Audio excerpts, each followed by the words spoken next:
Hi, this is Joe with Melanie Ginsberg, super real estate professional extraordinaire and marketing guru. And we're going to talk about types of content today because we know that social media is super important. But before we can get into things like Facebook, Twitter, Instagram, you got to have content. And specifically what we're going to talk about today is evergreen content, which means content that applies any day, any month, any year, really, as opposed to things very specific to the moment that you could reuse over and over again. How's it going, Melanie? Hey, Joe. Yeah, I'm super excited. As a real estate agent, you probably already know that it's really important to post content about open houses or listings that you have to showcase what you're doing. But as Joe mentioned, you also need content that you can post any day of the week, anytime. It's really great to just start a collection of things, and then you don't have to stress about what you're going to post because you can just go to where you have all of these things and choose one and post it. So super excited about the lesson today and happy to be here. And what we want to talk about as well is that you could schedule those things in advance.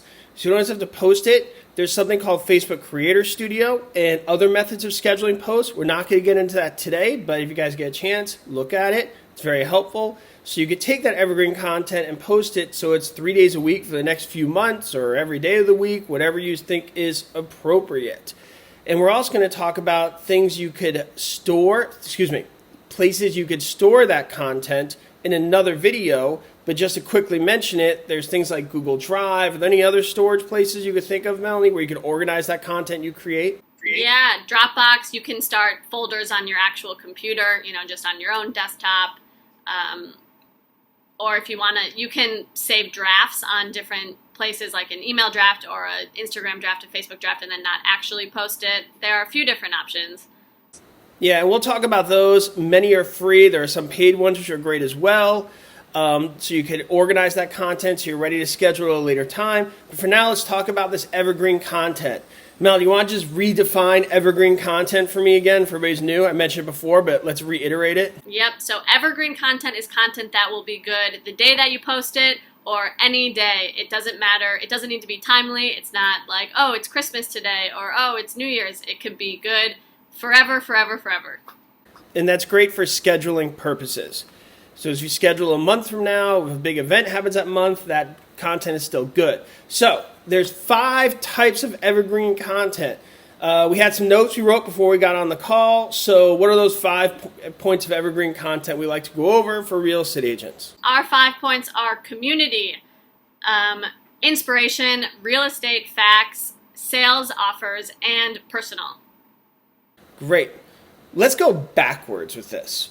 Let's start from the last one. I was thinking about what you said, and I'm like, let's go backwards. First, you got the personal, okay? And the reason I wanted to start with that one, because I can't emphasize enough, don't use your personal account for your business. Separate the two.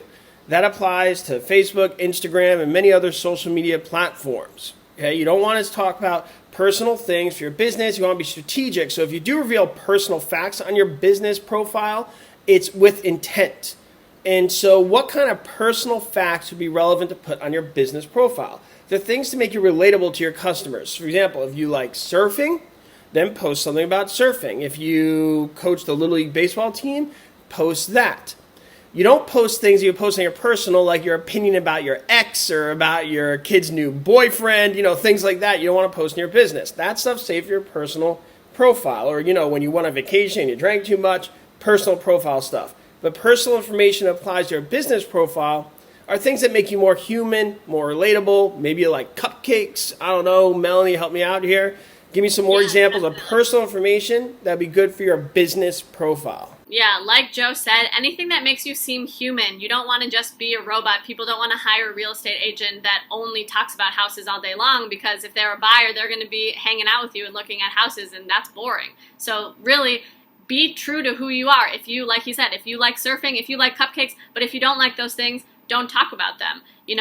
Definitely don't talk about your night out drinking last night, but if you went out to a piano bar because you've been studying piano for 5 years, that's something interesting and classy that you can share, and your readers will feel like they know you, and you become a 3D person to them, and then they'll be more likely to hire you.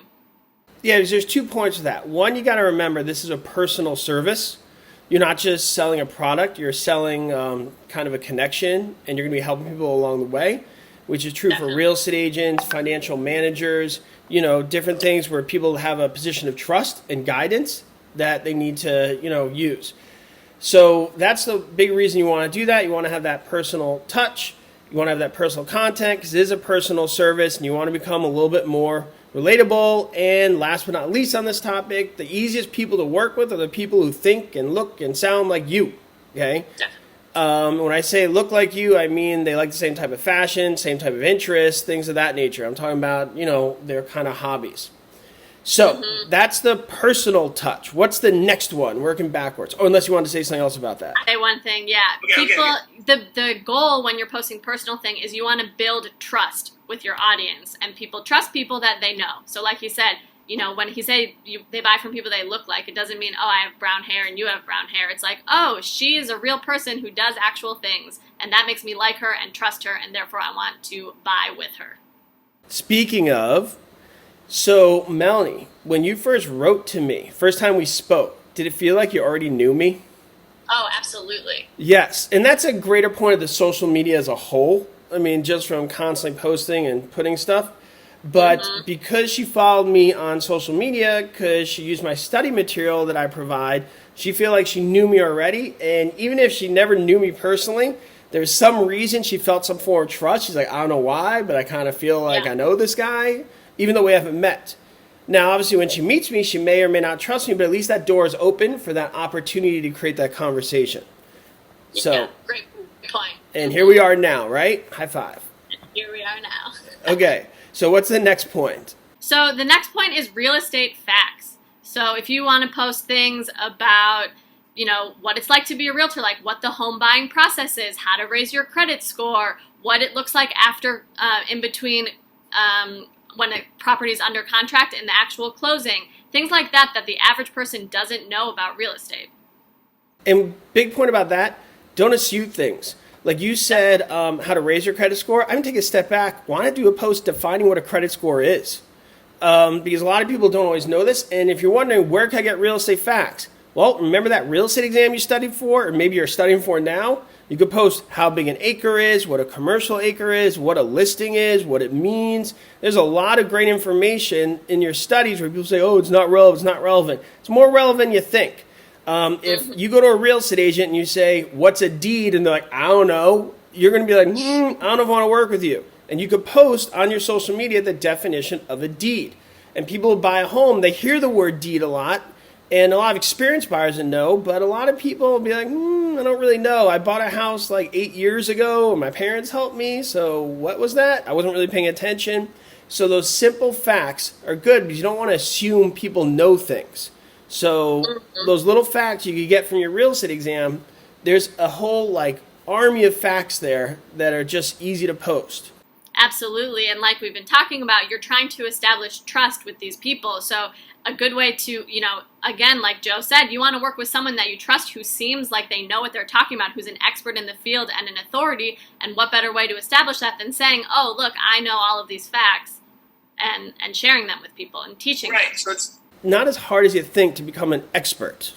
So let me give some examples from the real estate exam studies that you guys may think is obvious, but can make for great posts.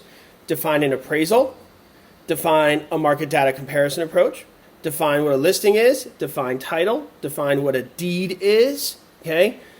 State how big an acre is, right? All these things are things that are relevant and make for great posts. Now, I'm sure I could go through a bunch more, but right there are examples where I don't know, maybe Melanie's looking, maybe I'll post some of those today. Yeah, absolutely. And if you are studying for your exam right now, it's such a good way to kill two birds with one stone. As we said at the beginning, you can just create a collection. So while you're making flashcards, take that, copy and paste it, and put it in an Excel sheet, and there are your captions for once you pass the test, and you can be posting all of these facts, and it's helping you study.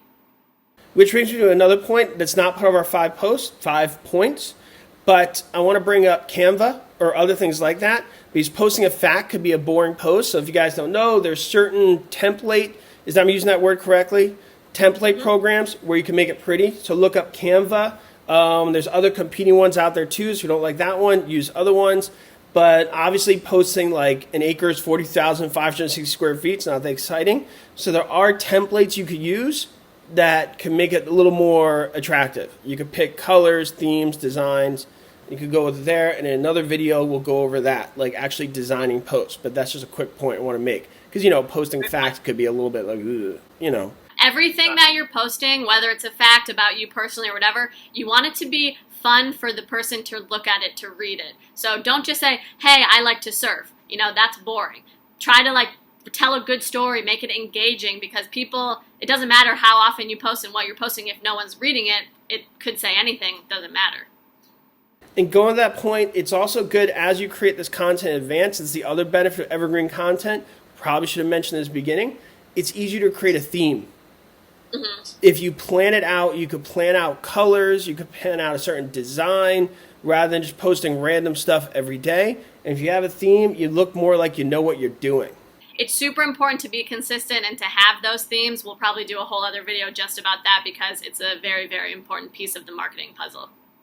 Now, I noticed Melanie said the word personal brand. We got ours, my hat, her sunflowers, you got your thing. So when you guys ever see those sunflowers in the back of a video, you know who you're talking to. And obviously my hat is my hat. I even have some sunflower earrings right here. This is very much my brand. I'm all about the sunflower. Right. And, I don't want to get too much into that because that's a great topic for another conversation. But clearly, Melanie's trying to portray something here and trying to do it in an intelligent, subtle way. Having those sunflowers just appear wherever she goes. She's not going to walk out to a listing presentation in a bright yellow jumpsuit, but, we get the idea. Or maybe you will. I don't know, rock out. Not yet. No. Okay, so let's go to the next point. So the next one is sales offers, which is super important. Joe, you want to cover this one? Sure. So you don't want to do any one of these things too much, but you got to include them. And one of the ones you got to include is selling yourself. You don't want every post to be sales, sound like a used car salesman. No disrespect to anybody who sold used cars, but we get the stereotype, right? So you want to make sure people see that you have value. And it could be like, hey, I'm the best agent. Use me. Call me for referrals. If you know someone who wants to sell your house, contact me. You need those posts that are just straight up, unabashed, here I am. If you do that all the time, it's horrible. But if you mix it in with 5 other ones, it's not a bad thing if you mix it in appropriately, okay? So those are the ones that are like, if you know somebody's selling your house, here's my number, give me a call. If you need advice on where to buy, if you need a market analysis, let me know. Whatever it needs, mix those up. You create about 10 of those, and you figure, if you're just doing the math, if you're posting 3 times a week, you're doing 10 of those. What are we talking about, Melanie? 3 months worth? Yeah, at least. Yeah, so that's about 3 months of posts. So reality, in 3 months, you can almost cycle through those again. But so if you create like 15 of them, you're good. So if you create 15 quality sales posts where you really think about and have it convert to business, that's the end game. But once again, you don't want too many of those. Definitely. And with the sales post, I will say you want to be as explicit as possible.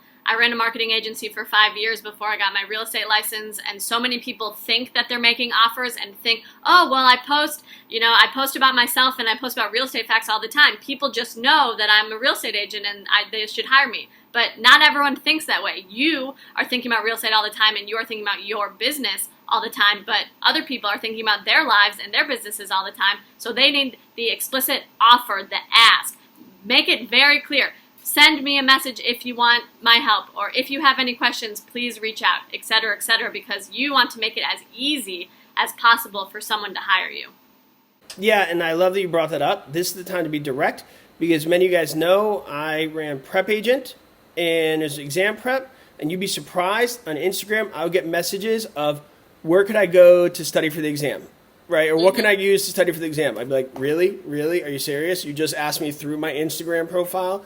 And that goes to Melanie's point. Sometimes you just gotta hit them in the face with it. And that's what those posts are. Here we are.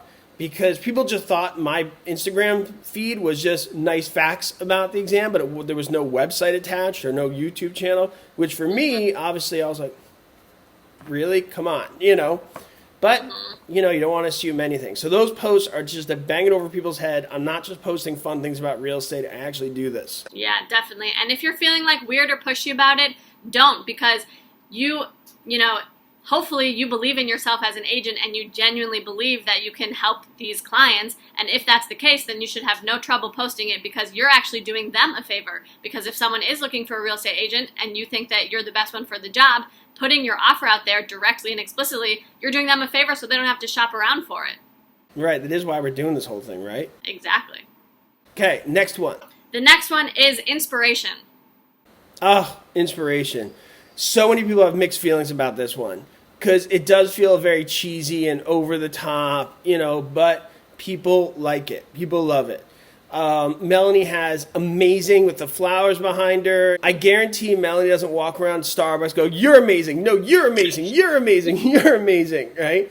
But she knows strategically that works because it gives a message of positivity, of hope. People enjoy it. But if I asked her, "Why don't you just say that all the time?" She'd be like, I don't know, But for marketing purposes, it works very well for her. And she's not the only one. If you guys look at inspirational posts, those get a lot of likes. Statistically speaking, people like it. Even if you're somebody who doesn't love that stuff, who doesn't follow that stuff, when you see it, you're like, okay. And you like it. You hit a little like button. All right, I get where they're going with this. Once again, as long as you don't do it too much. If every post is you could do it, you could do it, you could do it, people are going to read it and be like, "Oh, shove it, Rainbow Bright. It's enough." But if it's mixed in with the other things, it's highly effective. And if you don't know how to write the inspirational stuff, don't plagiarize others, but read others, get ideas from it, and then apply it to your life. So you could read an inspirational post, think about your life and edit it a little bit, tailor it, massage it, and before you know it, it's your own post. So you could use those as a springboard without plagiarizing from other people. Yeah, and something that I can guarantee almost every single person watching this can or will soon be able to post is your experience studying for your exam. Like, it's hard work, and I'm sure you wanted to quit or give up or you got bored at some time. Tell that story. Say there are things in life that, we don't want to do, but perseverance is the key, and don't give up. And then I passed, and if there's something that you're struggling with, you can do it too. Easy story right there. And if you really like it, you can quote somebody else. I don't love that. I think it's a little lazy. But, if somebody says something truly awesome and you're just like, you know what, I don't want to modify that one bit, just give them credit. If it's another Instagram profile, link back to them, so they get some credibility for it. Credibility is not the right word. Attention for it, and that's the way to do that. So the inspirational ones are great. Last but not least, community posts. These are actually my favorite because this is what the business is. We're in the real estate industry to buy and sell houses, to show up as fiduciaries for our community. So post about it. So what does that mean? So that means you could post, a street with a lot of houses on it. You could post the community library. You could post the beach, the hiking trails. I don't know where you guys live, but something beautiful about your community. You're not selling a home, you're selling the community. All right, people are going to leave their house periodically. All right, so you got to sell the whole community. A lot of you guys may think, well, why not just put a picture of the house? Why does it have to be a street with the houses? One, Mel and I were talking, we're not sure the legalities of posting houses without people's permission in your certain areas. You got to check into that. Also, that's not really evergreen content. If you're doing real estate, you should be in the moment posting a picture of a house. So that stuff is stuff you see, you go to open houses, pick a picture, put it on your Instagram. You see something for sale, you do a listing, take pictures, post it on your Instagram. What we were talking about today is content that lasts no matter what day, week, month, or year. That is going to be integrated with the stuff that you post within the moment. The stuff that you post within the moment are special events that happen to you, maybe, or something that's, takes you by a moment, and homes and properties that you want to feature at that specific time. Yeah, spot on. And I think, if you're new to social media and you're just feeling a little overwhelmed, the easiest way to think about it is when someone comes to your page, they want to think real estate right away, and they also want to think real estate in your city. So that's why posting these things kind of does both of those. It really establishes yourself as the expert of your community and the real estate agent of your community, which is exactly what you want your audience to think that you are. Right. And for those homes that are not evergreen content, realistically, as an agent, you're probably seeing homes 1 to twice a week, basically on average. Other times you're looking for clients, but actually looking at homes once, twice a week, when you look at those homes, you just have to ask permission. Do you mind if I take a picture, post in my social media? Nobody's going to say no, right? People want their homes out there. Nobody's going to be like, I want to sell my home, but please don't show anybody. Don't tell anybody. Nobody's going to say that. How often do you say you look at homes? Yeah, probably once or twice a week. Yeah, so you go and you say, you know what, I don't have this listing, but this is a beautiful home. I could maybe bring a buyer, and if not, that agent's going to thank you. Because the reality is, you're not getting money from that anyway, so it's not like by helping them, it's going to take money away from you. So if you take pictures of it and say, hey, you got a great listing, can I share some of the pictures on my social media? They're going to be like, yes, of course, and they're going to love you. It's going to be a great relationship. And then you have that content. You don't have to worry about helping competition, because you guys got to realize you're not really competing with every single other agent. You kind of have to work with them. If you think you're in competition with every single agent, you're hurting yourself. You got to think more you're trying to help each other get going. And people of that mentality will go a lot further. Definitely. And to Joe's point, every agent that I've ever shown, taken pictures or videos of their listings have been very excited because, like he said, like they're trying to sell it and I'm just putting more eyes on that property. So it strengthened my relationship with the new agent, and then you never know down the line, referrals or whatever. Also just like we're teammates, even if you work for different brokerages, even if whatever, like we're all the same family, you know? And on the simple level, for the purpose of today's conversation, you got content for your social media. Exactly. There you go. You know, and you may not have that $5 million listing, but, you know, they don't know it. All they know is that you're in that house, you're taking pictures, and you're a fancy agent. I saw on yours, you were showing a $2 million condo. Is that your listing? It is not my listing. I didn't know that. I just know Melanie was in a $2 million condo. I was like, that's nice. And I want to call Melanie and be like, I want a $2 million condo. I'm a baller. You see the hat? I could get that, you know? And look at that. My plan is working. That's exactly why when I said, what house do I want to show? I could show a $300,000 house or a $2 million condo. I definitely chose a $2 million for that exact reason. Not that there's anything wrong with showing a $300,000 house. I mean, there's wrong with taking bad pictures of that house. But if you could kind of show everything, it all depends who you want to work with. Anyway, but the point is that community content is valuable. And just to review, our 5 points of evergreen content that you want to create and you want to store and you want to schedule out. And this is important. You can start this now, even if you haven't passed your exam, or if you're a new agent, or maybe you've been practicing for years and you need to kind of make up some ground. What did we say? You got that list of notes? Yep. We got personal. We got real estate facts. We got sales offers, direct pitches to your audience, inspirational quotes and stories, and community photos. So that's that for now. Thanks, everybody. This is Joe. Melanie. We'll see you next time.